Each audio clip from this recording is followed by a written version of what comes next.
नमस्कार बंधुगण आपण मानक उत्कल प्राइम रे स्वागत। बंधुगण राज्यर समस्त अंगनवाड़ी कर्मी सहायिका कर्मी सरकार देले बड़ सूचना। समस्त अंगनवाड़ी कर्मी सहायिका कर्मी मानकर दाबी है पूरण। 11 दफा दाबी को नहीं जो दाबी धारणा आंदोलन होता से ही दाबी को नहीं सरकार बड़ घोषणा करिसेंती। तेबे आसंतु संपूर्ण अपडेट जानिबा। ता पूर्व वीडियोटी को लाइक करंतु, चैनल को सब्सक्राइब करंतु, ए सहित घंटी चिन्ह को ऑल रे सेट करी रखंतु। बंधुगण ओडिशा अंगनवाड़ी कर्मी एक जुगान्तकारी परिवर्तन आसवाक जाउची।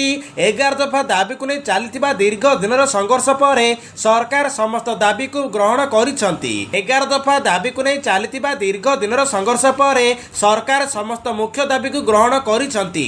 एही नूतन निष्पत्ति अनुसार आगामी एप्रिल 25 तारिख समस्त विशेष दिन होगाक जाउची। सबुठारु बड़ गुरुत्वपूर्ण खबर होची अंगनवाड़ी कर्मी चाकरी स्थायीकरण। सरकार घोषणा मुताबक एप्रिल 25 तारिख समस्त कर्मी को सरकारी स्थायित्व प्रदान करा जिवो। एहा द्वारा सेमाने जड़े नियमित सरकारी कर्मचारी भली सुविधा पाइबाकू योग्य विवेचित हेबे।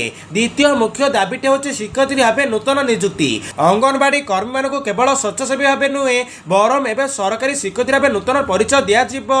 छोट पिलांकू प्राक प्राथमिक शिक्षा प्रदान करुथिबारु सेमानकू शिक्षा विभागर अंश विशेष करा जिवो। तो बंधुगण शिक्षयित्री भावे नियुक्ति सेमानकू मिलिबो जेउ कर्मचारी मानकर शिक्षागत योग्यता रही।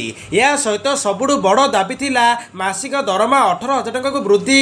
दर्शक बंधुगण आर्थिक सुदृढ़ीकरण पर सरकार दरमा क्षेत्र में एक बड़ लंफ प्रदान करिसेंती। अंगनवाड़ी कर्मी मासिक पारिश्रमिक को 18,000 टंका को वृद्धि करा जायछि।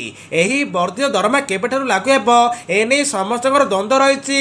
सरकार देथिबा सूचना अनुसार जेहेतु आगु पंचायत निर्वाचन रही या सहित जनगणना चलिबो तेणु याकु दृष्टि रखी सरकार शीघ्र निष्पत्ति नेबे। अधिक संभावना रही मे 1 तारिख पूर्व यही सब सुविधा लागू हेबो। तो बंधुगण राज्यर अंगनवाड़ी कर्मी एक बड़ अपडेट। वीडियोटी हेल्पफुल होछि जदि वीडियोटी को लाइक करंतु, चैनल को सब्सक्राइब करी समस्त को शेयर करंतु।